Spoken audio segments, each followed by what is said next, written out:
Ready to launch off.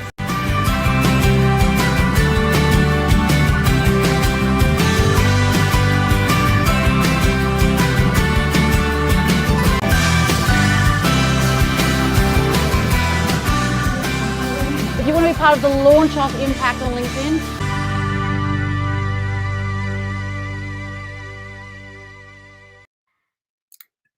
and howdy. Welcome to the launch off. I'm Diana Wynne, your host, and I'm very excited to bring you the show. This show is coming from Melbourne, Australia, live here on LinkedIn Live. And we are coming live from 4 different other channels because we're partnering with Restream. They go live on 30 plus platforms. I'm going live on Twitter, Facebook, YouTube, and here on LinkedIn Live. And I want to ask my community, where are you watching from? There's a link if you'd like a little special moolah off your code. But tell me where you are watching from, the launch off.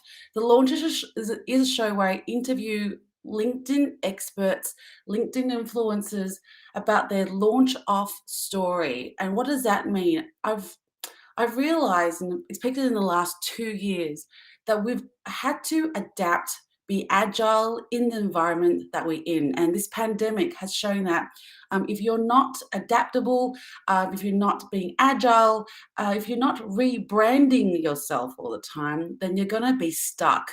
And I'm very excited to bring on my guest, who is the number one, look, the research has been done, is the number one Google rebrand expert. And I'm very excited to bring him on. But before I do, please let us know where you are watching from, launching off from, and please ask questions. This show is for you to have one-on-one intimate Q&A time with my guest. And let's just do it. Let's bring on my guest. My guest is a rebranding expert, slayer of the mundane. I really want to question that. And also is a beatboxer, and we'll find out more about that. Please welcome David Brier. Bada boom, bada boom.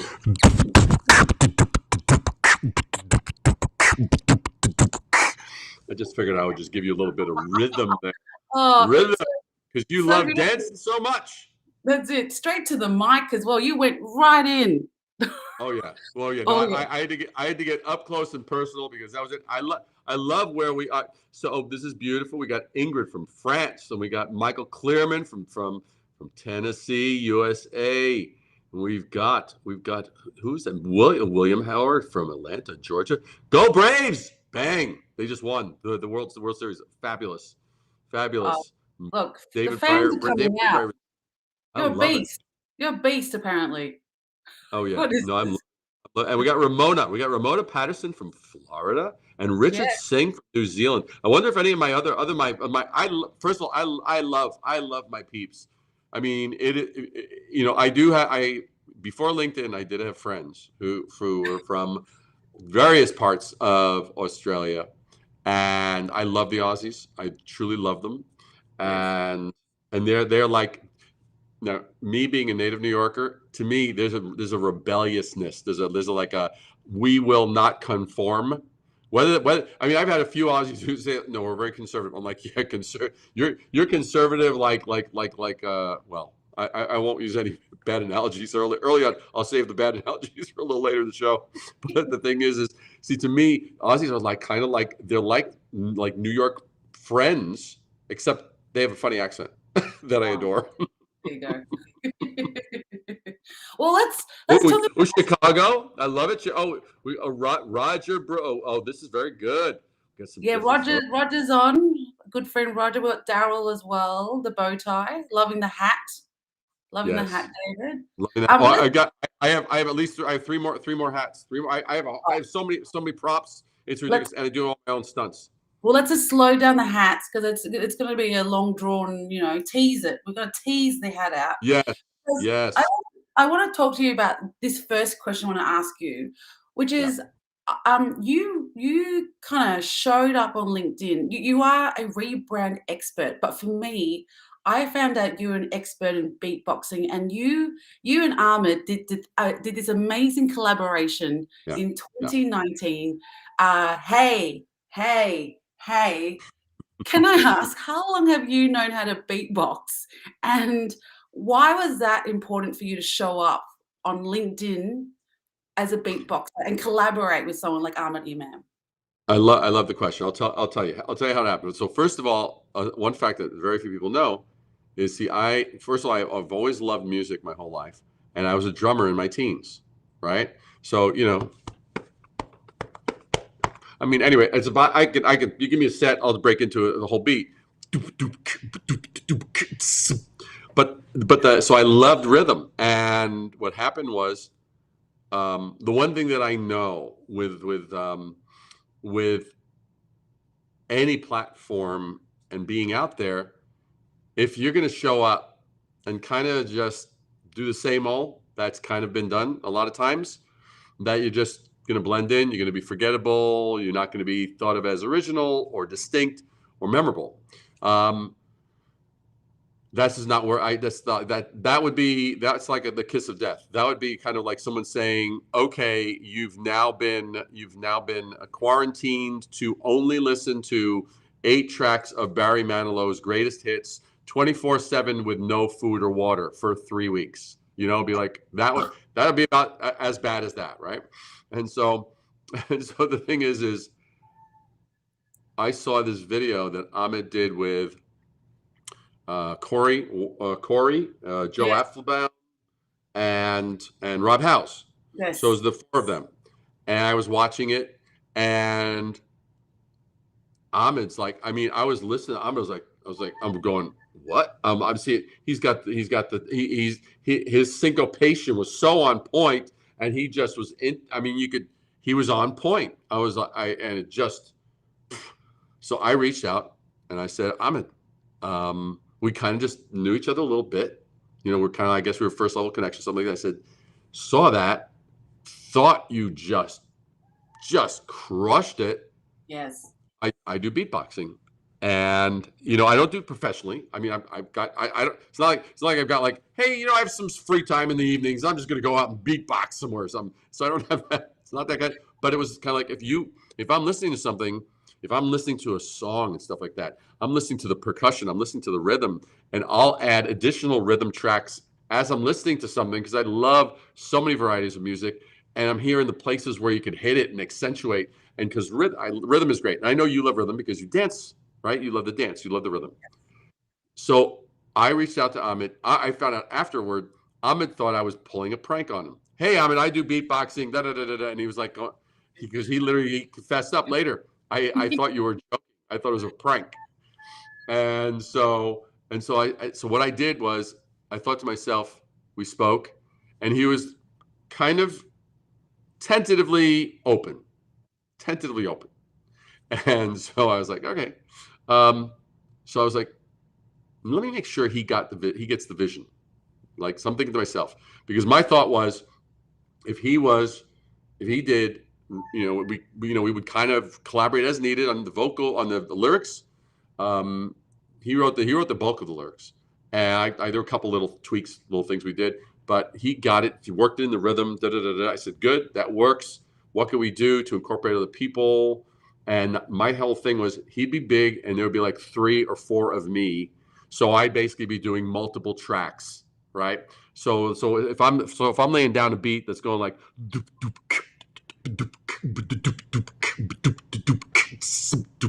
so Hey, like, so on hey. top of that, right? So on top of that, if I'm doing that, it's like, so I can lay things on top, and so I'm going, okay, so I'm creating a little percussion rhythm orchestra to support what he's doing. Yeah. And that was the concept. So I did a little, I think 25-second little. I said, here's what I'm thinking. And da, da, da, da, and then I said to the, and then he said after he saw that, he was like, oh, he's serious. And so that was how it came to be. And It blew up, because it wasn't just between you two anymore. You somehow connected the world. 70, Well, our whole thing was, how do we make it a community thing? How do we make it like inclusive? Yes. Because we didn't want it to just be, okay, here we are, look at us, look at it, that. No, we wanted it to be expansive, right? And Yes. so the the one problem with the hat, it's too big for the bobblehead. See the bobblehead, he gets lost. He completely gets lost with it. Anyway, but with that, we had to figure out, there were a couple of things we discovered along the way. One, we had to figure out, I was like, what could we do that would have the minimal amount of misinterpretation and the maximum amount of return, like that, to give to 70 different people from around the world, right? And so I was like, we worked on the chorus, and it was like, hey, and I'm like, okay, I can incorporate this hey. So I mean, how and now still, even with that, a few people were like, hey, or people were like, hey. And I'm like, we're like, we just want a hey, give us a hey, so I could sync up the hays. Oh, I don't know. And I don't think I don't know if Ahmed ever told you, but I had to do it 2 times because I made my hey sexy. I was like, hey. And he's like, no, I needed to fit the beat. Please make it easy for David to edit. Please make this easy. Hey, exactly. hey. And the thing that we didn't know is that it was, he and we're kind of like perfectionists. I mean, if we're going to put something out, we don't want perfection to be a barrier to completing something, but we don't want to, if we see it can be done better and it doesn't seem too daunting, we're going to go, okay, we're going to lean into it more. And that was where I basically went, so it literally took, because I was really a perfectionist, and I'm dealing with the editing requirements were beyond my editing skills. So I had to bring in a young video editor, and he didn't have a really good sense of rhythm. I would say his sense of rhythm was fairly white, right? So it's like, so it was happening. So like because I grew up in I mean, I don't know. Did you ever watch on Saturday mornings? There used to be American Bandstand. Did you ever watch that? No. American Bandstand was kind of like a staple for like on Saturday mornings. It was a lot of the different musical performers would perform on it, but it was generally it was a mixed audience, and they were dancing to the performers and who were like doing it, and so it was a cool thing. But at the same time, Soul Train was on TV.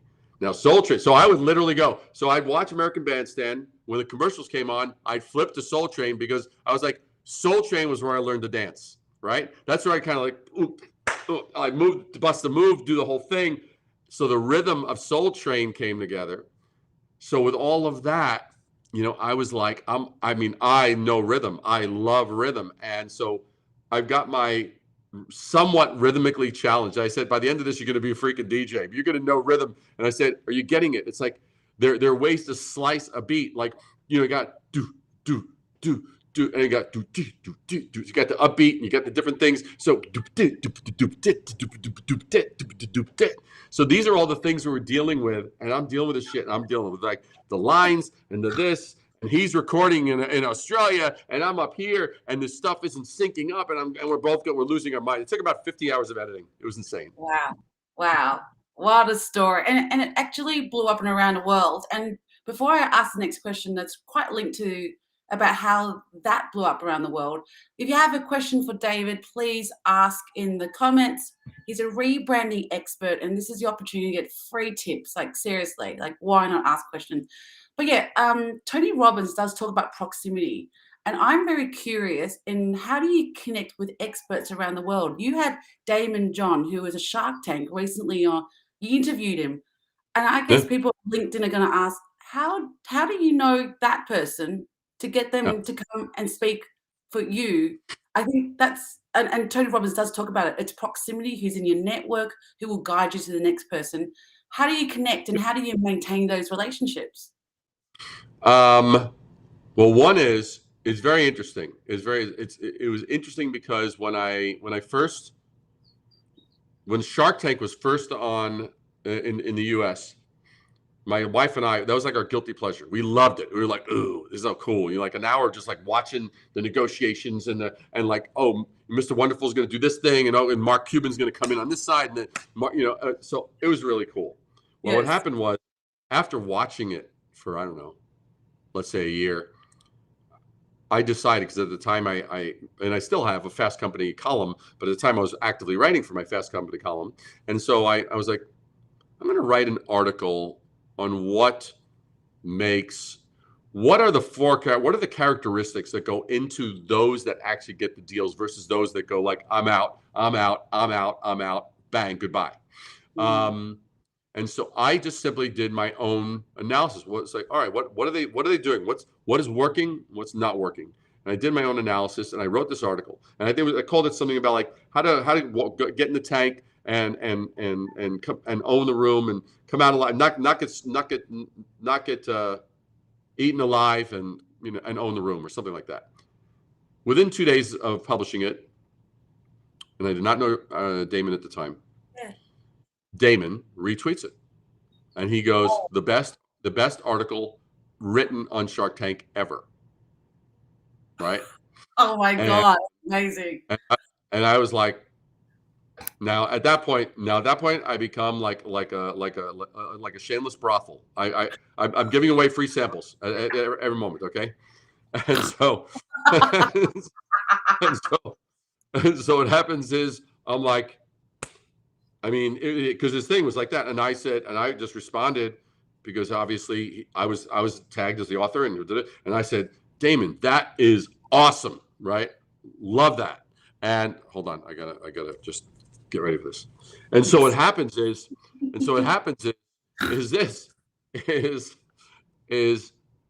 he goes, thanks, man. He goes, thanks, man. I mean, immediately responds. And I'm like, this is live. This is well before. I mean, at this point, I'm sure the majority, much of his social interaction is handled by others, because he has to. You have to delegate at a certain point. So what happens is, I start to go into, okay, how do I? This is an open door. How do I turn this into something more? And I think, okay, I want to have Damon. I want to interview him and have him in my blog. I think it would be awesome. And how am I going to do that? I'm going to come up with a headline. I'm going to come up with something that could be like a really good line. So I said, Damon, you need a slogan. You deserve a slogan. He goes, totally. Like what?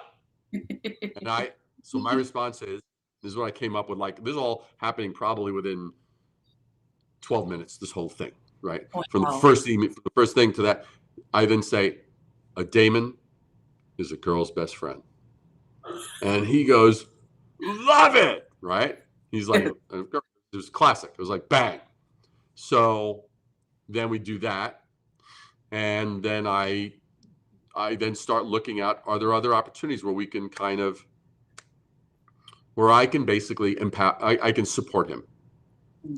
That is, if those that are listening to this, we're like, I went in not with my hand out. That is the number one mistake that you can make. If you're approaching people who are higher up on the food chain, you're going, okay, you want to ascend, you want to get that camaraderie and that elevate yourself up. Never come into that relationship with your hand out. Always come out with your hand out to give, not to ask. Because they are being asked. I mean, when we last spoke, and I don't know how many people heard this, because Damon answered this, but he answered it kind of quickly. We were kind of like talking at the same time. I said, how many people approach you on a daily basis? His answer was daily. Hundreds. Daily. That means 700 minimum a week, 1,400. Then you're dealing with, I mean, it's like, what? I mean, seriously? So anyway, so like almost probably anywhere between 2,500 to 3,500 pitches a month. That gets tired. Look, I get pitched a lot. I'm all of us, any of us who have any kind of I mean, I got people routinely who like, hey, David, can you introduce me to Damon? And I'm like, no, No, I don't. I will not abuse that relationship. I know a Oh, lot of A-listers. I don't. And but the lesson there is that's how it happened. I just simply did it because I was passionate about what he did. He reciprocated. I then got into, are we going to dance? And so, are we going to dance? And then, and he has always been amazingly gracious to this point. To this point, I had this is one of Damon's books, which he inscribed. Here it is. David, from Damon. And so gorgeous. the thing is that I was out of the country. And this is like fast forwarding then to, let's say, a few years after we initially connected, and Mm. I was returning from a international convention that I was speaking at to entrepreneurs. And so I get this envelope from Damon. I don't know if you could see it. It Yeah. says Presidential Ambassador for Global Entrepreneurship. So this is a program that was initiated by the White House. So Oh. Damon presented me with with this, and it's a medallion for this whole program. And so he has always been amazingly reciprocal. I always compliment him on that because he's authentically reciprocal. He's not doing it out of that he has to, or he's required to. He's doing Mm. it because for him that's the right thing to do. Yeah. And I love that about him. And but that's the same way that I actually met Claude Silver. I mean, Claude was someone that I saw some videos of her, and I was so touched. I love what she stands for, and I love the qualities. And so I just reached out and I just said, by the way, I just want to say that I said whatever I said, your communication, blah, blah, blah, blah, blah, blah, blah. And, she, 2 days, 3 days, 4 days goes by. I figured, she's busy. It's fine. Whatever. No problem. I wasn't expecting anything. Yes. On about day 5, she says, oh my God, that was like the most amazing communication. I mean, she's totally vulnerable, right? She goes, oh my God, wow, Wow. that's incredible. She goes, that's incredible. That's incredible. We should jump on a call. Oh, You know, wow. so that's how I basically connected with those, and any of us that are here that are listening, that are looking to elevate, and even Gary Vee talks about this in a different context, but it's like, so if you're going to reach out, don't go, okay, I reached out to so and so, oh, they didn't respond, oh damn, I'm not worth anything, yeah, they're too busy, and now stop. No, Mm. it's like you need to do it in sufficient volume, and so reach out, and whether you may have to make yourself a weekly list, and say, you know what, I'm going to reach out to like 15 people authentically, not Yes. with like, I'm going to reach out so I can, well, I'm going to be watching my ROI, like, you can't be miserly about it. You've got to have an abundant viewpoint. Yeah. Like, hey, you know what? There's no shortage of people who are doing good in the world. And it's like, and some are going to be reciprocal. And I've heard you say this stuff before. That's very, very true. I hope that that's a good thing, Michael. Now, if that's like, because if what you're saying is that I'm being repetitive, then I'm going to jump onto brand new material. I'm changing gears. All right, we're now. All right, Michael's made a point. All right, we're talking about hair. I want to talk about hairstyles. The rebrand. No, but I think The it's re- really important. I think LinkedIn talks about, being authentic and vulnerable and being you. And I guess you've just shown that, sure, you reached out to these people and they connected to your message or communication, but it's the relationship you've maintained. That's even more authentic. That oh that's yeah, that's not yeah. just the brand, but this is who you are, and that's what we're asking people on LinkedIn. And I want to ask you this question: is like, how did you launch off on LinkedIn? What is your story that made you realize that LinkedIn is where I need to, talk about authenticity or talk about rebranding? Because for many people who are here on LinkedIn, people haven't made content like you have, which is you've put your face on your celebrities and, call it yourself. Like, what is your LinkedIn story? Like, when did it begin that you realized that LinkedIn is a place to make content? Um, it was a slow simmering process, to be honest. There's a buddy of mine. His name is Jeremy Ryan Slate. Jeremy is a great guy. I found out after about we kind of hooked up, and he said, "Hey, David," he reached out and he said, "I'd love to have you on a webinar. I'd love to ask you some stuff." He goes, "By the way, you've been mentoring me for the last 2 years." I said, "Like, what are you talking about?" He goes, it's like 2 years ago, this person who we both know, he mentions the person, that person said, follow David and do whatever he's doing, right? And I was like, wow, I'm honored because I consider that there are people doing a hell of a lot more than I'm doing, and and some doing some great content and this, that, the other, but and I appreciate Bill, the fact that he's like never needing for you to go. I will never go meta. You're right, Bill. I see that, and Michael, I've been seeing your comments. So I agree. I absolutely agree. I appreciate that, man. But what happens is the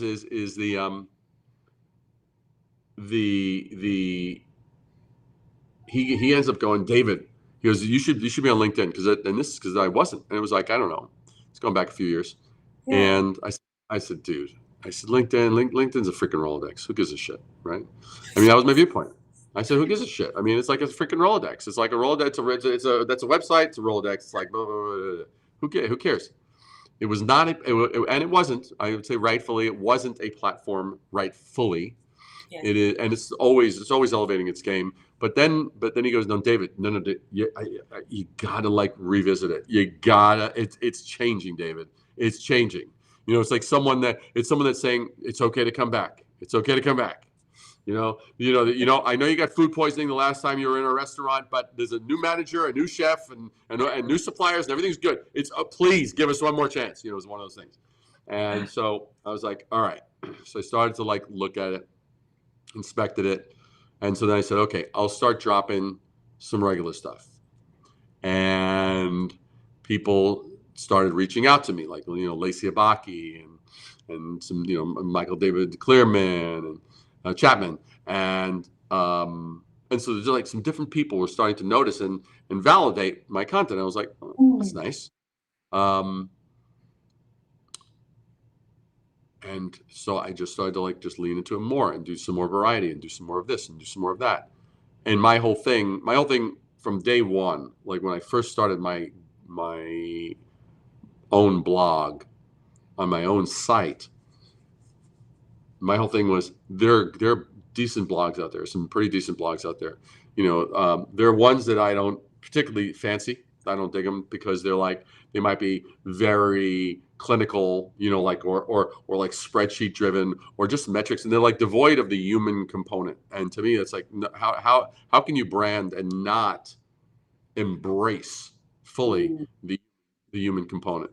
And so I looked at some of the things out there. Some were good, some were not to my liking. And then I basically asked myself the same question that I ask every client. I said, well, if I'm going to do a blog, how am I going to do it differently? And how am I going to make it different and more valuable and give them something that they're not already getting? So I was like, well, you have great minds like Seth Godin or Simon Sinek or other people who are smart, very observant, etc. But I can do something that they can't. I can design. I mean, like that. Like right here. Like I don't know if you know this, but see this right here. This is George Harrison. That's an oil painting. I did that when I was like 16 years old. Okay. Oh my God. Yeah. Whoa. So the thing is that my whole life I've always done art and creativity and such like that.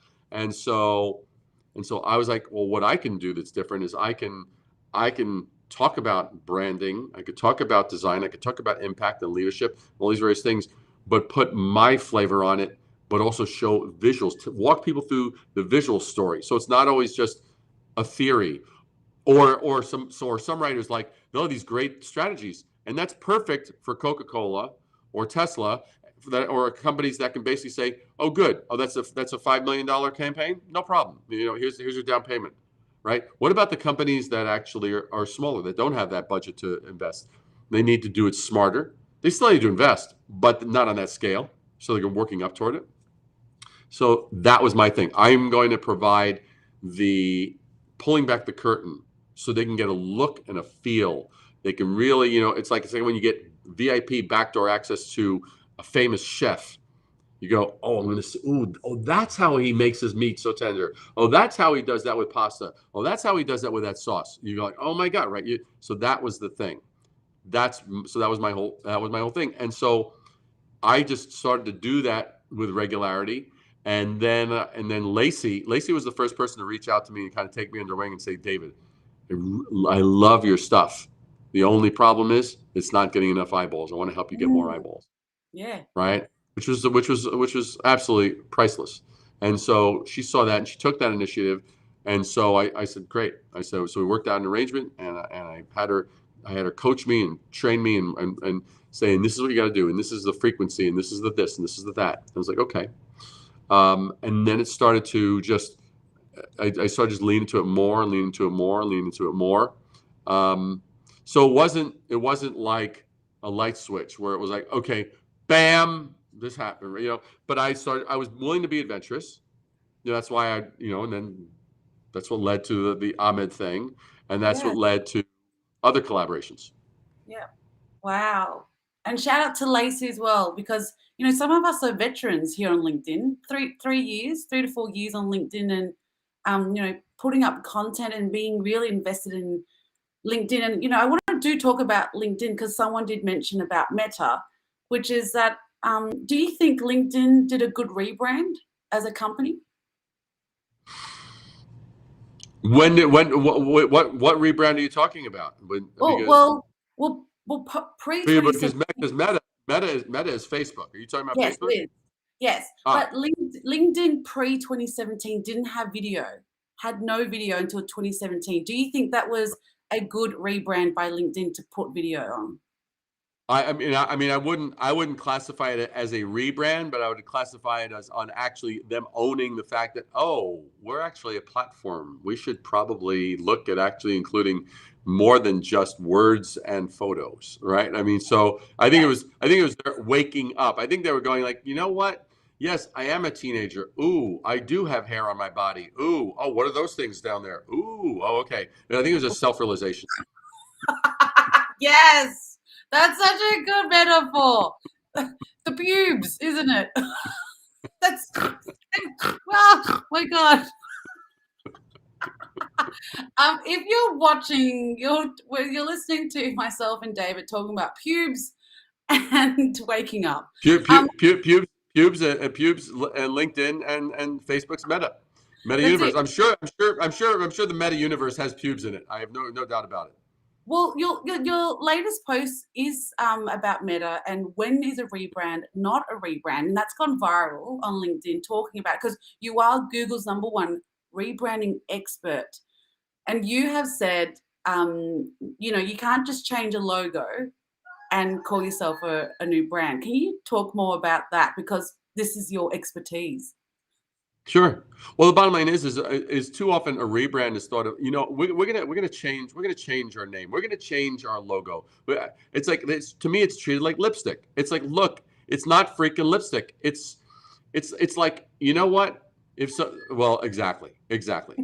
But the bottom line is, here's the deal. You're a darling inside and out, and I say that with all sincerity. You are. You're an absolute sweetheart inside and out. If you were some like LA bitch, okay?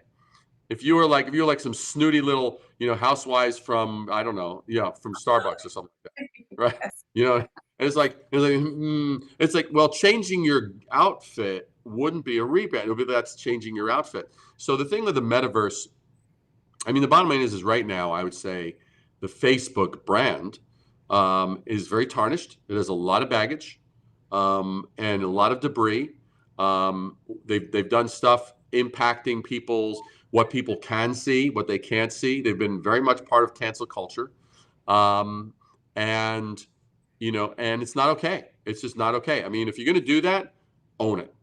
But if you're going to deny it and pivot and do all this kind of stuff and blah blah blah blah, that's a different deal. So this metaverse, whatever. I mean, the whole thing. It's like in adding this little artificial world. To me, that's a distraction. Yes. It was basically an attempt to divert. And I think that we, people of Earth, really see through those transparencies of like attempts to divert.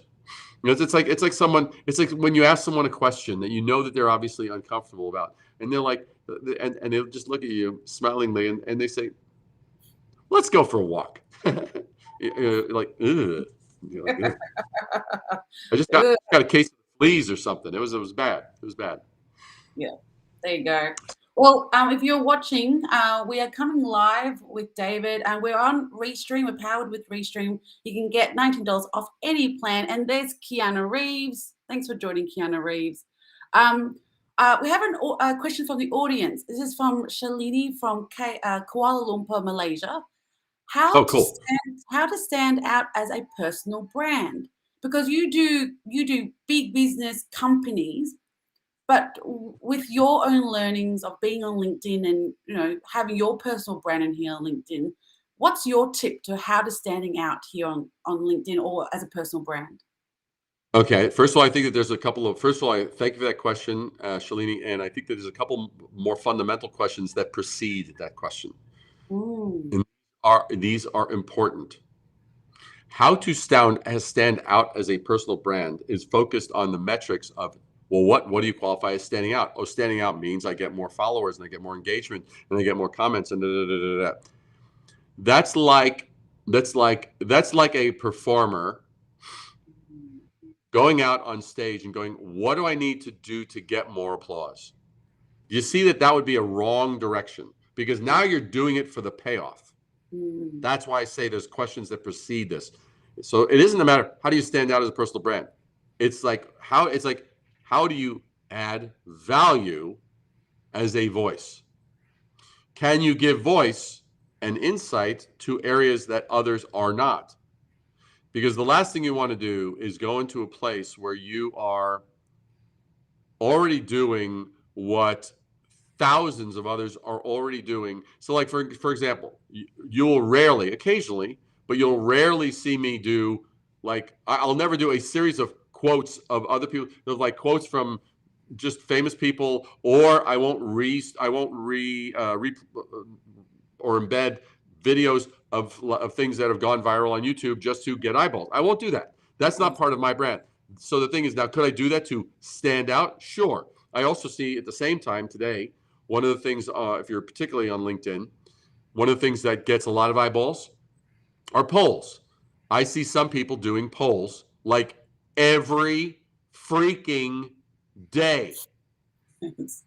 That is, I'm sorry. I don't think no brand warrants that unless you're a freaking research collection body, and at the end of every week, you're kind of like, hey, here are the insights that we've gotten from the LinkedIn community. Now, if you did a little summary, that could be valuable, but I don't see that happening. So I see people going, oh, good, I'm getting 50,000 people who are looking at it. I'm getting 75,000 people. I'm getting 100,000 people. I'm getting 300,000 people. And I see people doing it every day. Now, so is that standing out as a personal brand? No, to me, that is doing something that attracts a lot of attention. Is it building your voice? No. Will they remember you? I doubt it. Is it good to have as part of your mix? Sure, if you're authentically interested. So how to stand out as a personal brand is, how can you provide, how can you shed light on something differently? Well, before you go on and give that, I do want to ask you a question on the poll. Do you prefer a red or green apple? A red or green apple? Generally, well, if it's the right amount of red with enough yellow, and it's a crispy and it's crisp and has just the right amount of sweetness and tartness, I love those. Granny Smiths have to get it, like, there's a very narrow margin of deliciousness with a Granny Smith. You know, so I'll incline toward the red. I feel like that was the Apple and Eve version of the Matrix. Will you take the Oh, red pill or the blue pill? yes. Well, that was the question on LinkedIn, a poll Yeah, question. Do you prefer a red yes, or green apple? So yes. thank you. I know. I know. I know. So the thing I would say is, so the key takeaway here, Shalini, and I hope this is useful to you, is don't be sucked in by the vanity metrics of, oh, that's what's happening there, and let me just follow that, because you're always going to be chasing that. Ooh, so and so got more eyeballs than I did on this particular point. Maybe I should be like them. What? Well, wait a second. Then are you now forfeiting yourself just to get eyeballs? There you go. Yeah. No, thank you. Thank you for that. Because I'm guilty of it too. Like I went through the poll phase, asking who do you want to meet, Keanu Reeves or me? You know, it's important metrics. It's vitally important. Who they want to meet? uh, I would say you. I think you would win. yeah, I did. Surprisingly, I was like, well, yeah, LinkedIn. They totally don't want Keanu Reeves. They want to meet the snorter. You know, I reckon I you think it's should perfect. do a poll. You know, you should make a poll yourself too. Well, I mean, I don't know. I don't know who I would compare myself with. Like, if you want to meet me or Damon John. that would be bad. I think that would be bad. I don't know that I want to know the answer. That'd be brutal. Or does you know? Well, yeah, who's another like? Just I just want to know. I just want to know that when you were doing the polls, that you called yourself the pole dancer. no, no. Oh my God, you are like whip. You, I think you could have had a career in stand up. You could have had a rebrand in stand Yeah. up. Well, hey, look. It's not. The year's not over yet. No, but but Uh, I know I love it that you painted that picture behind you and you carry that with you in your business, and it makes all sense. And there's a question last week. Someone asked with Christian Sherry, how do you allow that creative flow? Like it feels like you're quite creative and you bring that into your business. Like always, it always. always. Wow. And so Oh, how do you you got how to. do you You've got how do you, to. yeah, but how do you maintain that? How do How do you you maintain? not maintain? How seriously? How do you what is worth the price of giving that up? Mm. Nothing. Yeah, yeah. Well, yeah, well, we get each other because you know we're probably quite creative here on LinkedIn. And there's a Yeah. question I want to ask you is what's the story behind the face-offs? Because you sometimes I feel like you're Brad Pitt, sometimes you're no some Well, kind. you know, What is I it? just I, Is this your brand? Is this what it is? well, I mean, it was just. I mean, look. Anybody that knows me, that works with me, or knows of me, or has exchanged messages with me, or whatever like that. Yes, I'm hearing your freaking I don't want to say I don't it's a rooster. I don't want to say I hear the cocks in the background. I didn't want to say that. Look, we've had the word pubes, cocks, and brothel in 43 minutes. Like, who's turning up to this LinkedIn Live right now? Please don't report me. Please don't. Thank So God I'm a comedian. Thank God I'm a comedian. Like, this would be absolutely, an absolutely. annihilation of my branding right now. So, but the thing that I would say is, what the hell was your question? I lost your question. Why the face off? Why the Oh, Brad why the Pitt? face off? Face off. I I was just playing with. I was playing with. It was around the time. It was around the time that Andy Foote and Cher Jones and we said, Yes, hey, Ray Jones. let's share this thing on let's share stage Clubhouse and stuff like that, and so we started doing this. And to me, I was like, all right, how do I shake this up so that as people are going through, people are always scrolling. How do I make it so that if I saw that, I would like, what the hell's that? Like it would stop me, right? What will be the scrolling, the scroll stopper.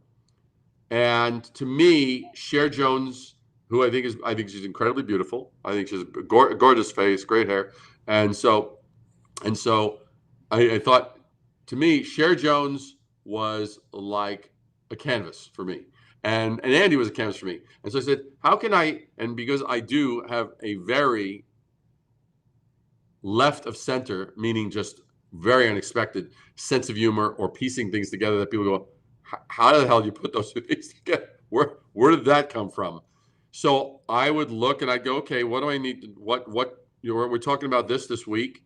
And so to me, it was a little bit of a facial playground. Okay. And that's literally where it started.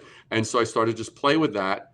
I do it less with myself, just by myself. Occasionally there will be ones, but when it's me and another, but there was one that I loved where I was holding up my I was holding up this is my coin. This is my coin that I had made. Yes. And so so there's that, and so this thing's made out of, this thing's heavy. This is freaking heavy.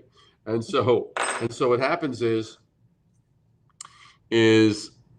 I was there with two friends, and when at a speaking gig. So there's one and there's the other, and I'm in the middle like this, and I was able to make me sing, ow, I feel good. You knew that I would now.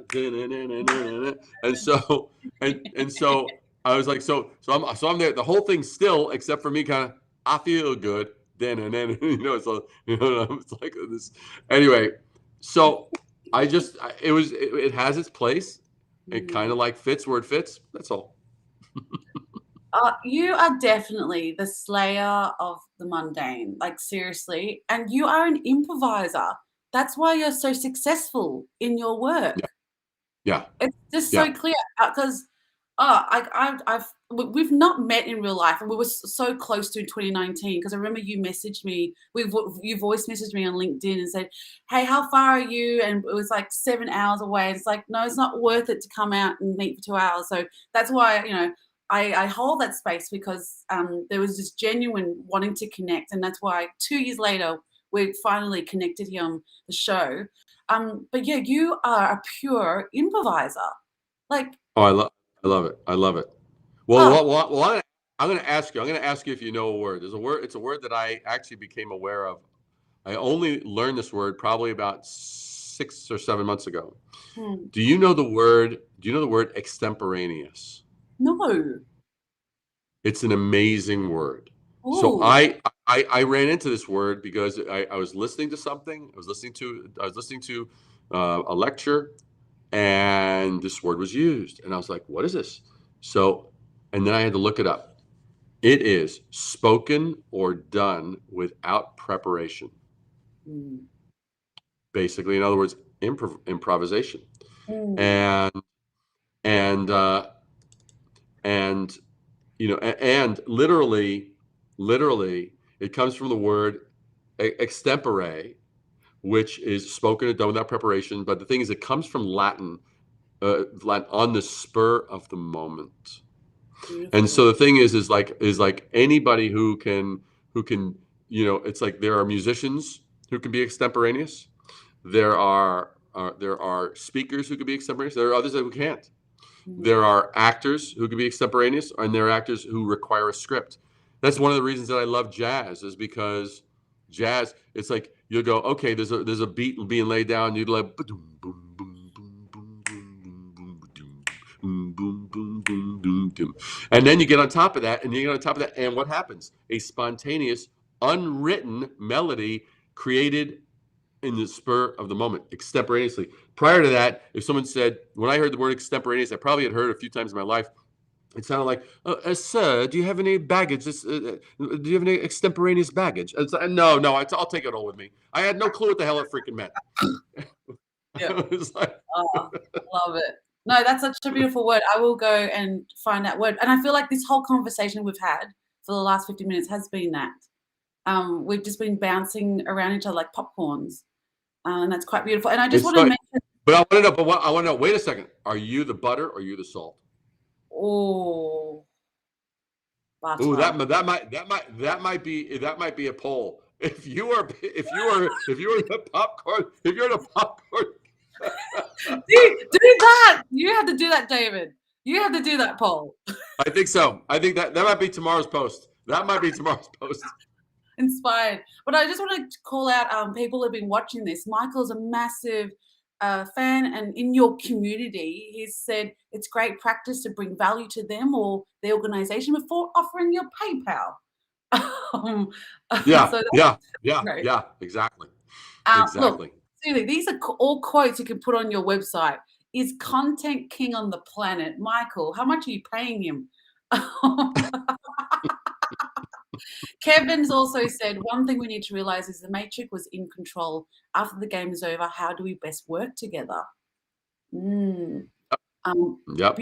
Beautiful human beings from Erin has also said, great rhythm. We've got extra side hustles, everyone. It's not just the rebranding that we're working on. And also, yeah, David's created a video for me that put my business on a much higher level. So Michael, clearly, another hat. There we go. Slow tease there.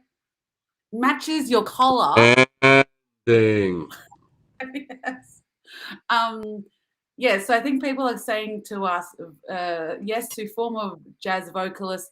And we'll end with last quote from Michael. David will be my go-to guy for branding the rest of my business career. Damn. Love it. Quote, quote, quote, quote. David, thank you so much for joining the show. Well, so we're done? We're done? That's it? Yeah, that's it. Oh my God. Well, that was hey, look, I mean, 2 minutes of power force field work. Absolutely. But with Aaron here, first of all, Aaron, I didn't even know that you were a former jazz vocalist. Oh my God. So Aaron, are you telling me that you don't have a question you want to take advantage of me with me right here, right now? Aaron. Wop.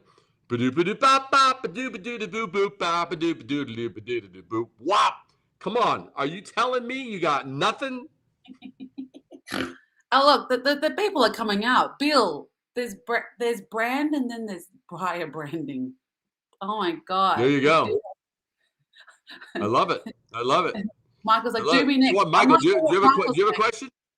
No. What? He says, do me next. So what do you need? What do you need? You need. I apologize. I have done late. What does that even mean? What language are you speaking, woman? Jazz. Ba-do-boop, boop. Ba-do-ba-do-do, boop. Oh, okay, I got one. She's got one. She says she's got one. All right. Ba-do-do-do, boop, bop, boom. Ba-do-ba-do-do, boop. Ba-do-ba-do-bop, bop, boop. Ba-do-ba-do, boop, bop. What? Okay. This has been awesome. Aaron Whitehead. Oh, Aaron's always got a question. Aaron brings the fire all the time. She always brings the fire. She's a human flame torch. I mean, that's what she is. What is the most unique branding experience? So Aaron, what's the most unique branding experience or opportunity you've ever had to work with? There you go. Oh, God. I've had various ones, yes. But one that comes to mind that's always fascinating is this. It's earlier in my career, and I had you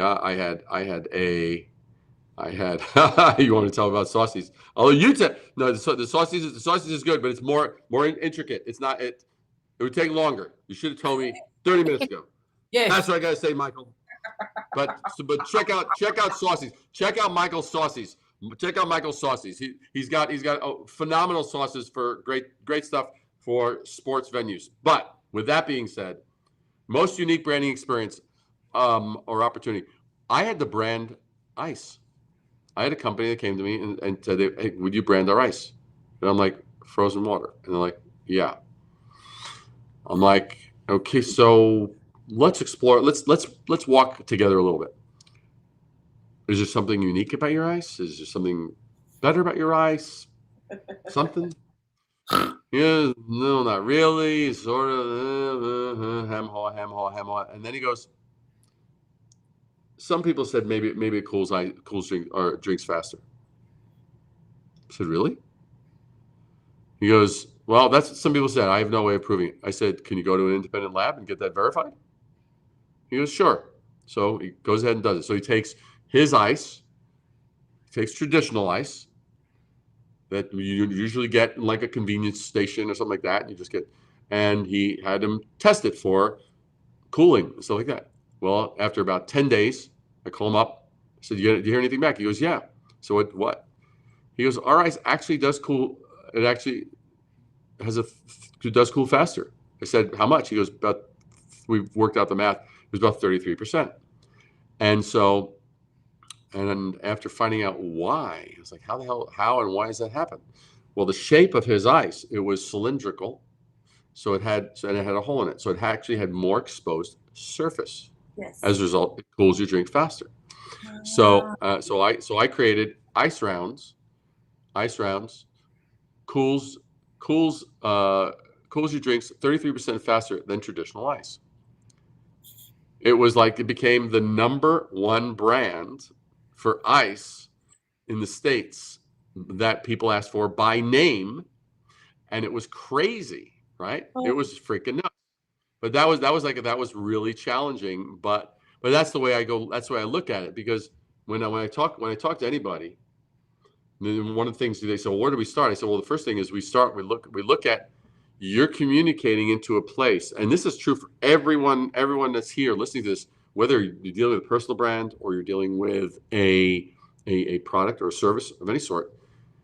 What is the noise level out there, right? What's the noise level out there? Like, so in other words, like one thing, like if I didn't have a career, one thing I probably wouldn't want to be is I wouldn't want to be a LinkedIn expert or LinkedIn coach, because there's like a gazillion of them. I had to figure out a new way to position or package myself. And I think that's true for any product or brand. So when I'm collecting information and doing my homework, I'm looking at what's the noise level, what are the overlapping, what are the common overused, just boring shit, you know?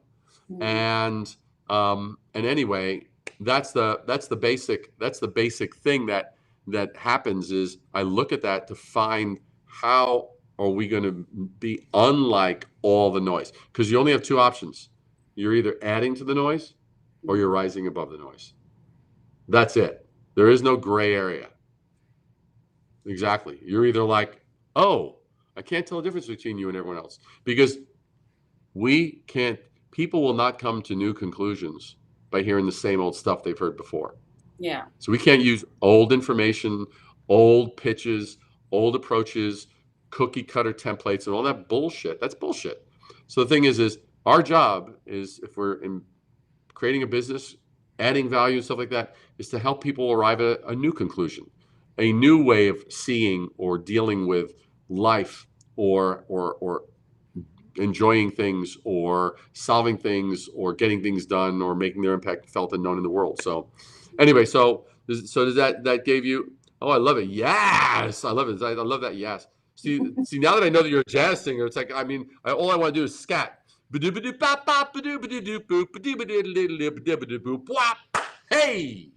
But isn't it amazing now, because Erin shared us, she's a jazz singer. We now know her as a jazz singer. It's completely. yeah, pull her out of the fish pond, school of fish, and just made her like a unique jazz singing fish.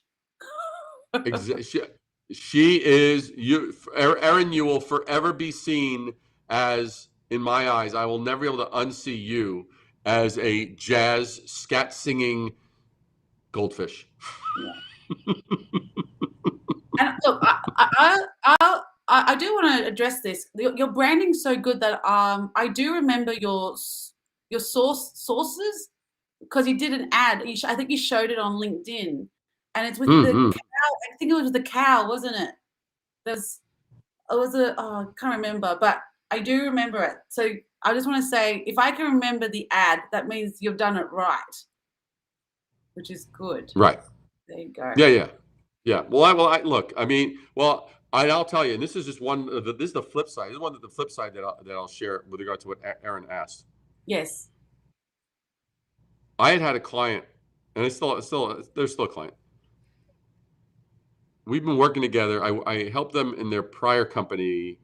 We blew it up, sold it. He became multimillionaire as a result of selling that. And then after 5 days, he calls me up. He goes, David,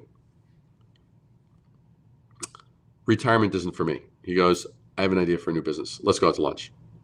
So we go out to lunch and we sit down. He explains to me his concept. I'm like, okay, good. And then I go, and then he says, this is what I've been calling it. I said, dude, we got to take that back behind the barn and shoot that. That is freaking death row, dude. And he goes, he's like, okay. He goes, okay. And so, but within 8.5 years, 9 years, he ends up, turns into $1 billion company. And we go out to lunch about 2 years ago. We sit down and we're eating some Japanese food, and he goes, David, he goes, thank you. I'm like, for what? He goes, because of you, I was able to actually donate $50 million to causes that I actually support, that are true humanitarian causes that will benefit mankind. Wow. He goes, and I'm working on my next 50. And that's when my jaw hit the ground, because all of a sudden I realized I don't just help people get successful. I help the movers and the shakers of the world do great things to scale, right? I mean, he said, he goes, this was able to happen because of what you did. And that's where it blows my mind. So I'm like, well, shit, that's where it gets magical. Wow. I will have to leave it there. That's beautiful. Thank you for sharing that story. Yeah. And thank you for the work you continue doing. I know that in 2022, we will meet. I will fly across to the US. We'll have our jazz session. We'll rival against your Hey video with Ahmed. All I bring him with me. Or I drag him and get him on the plane and come out. But David, thank you so much for sharing your expertise and your work and your heart. Thank you. Oh yeah, absolutely. And you are a ray of sunshine. Oh, thanks. And I adore the rainbow spectrum that emanates from you. I adore it. I cherish it. I love it. It's fabulous. And don't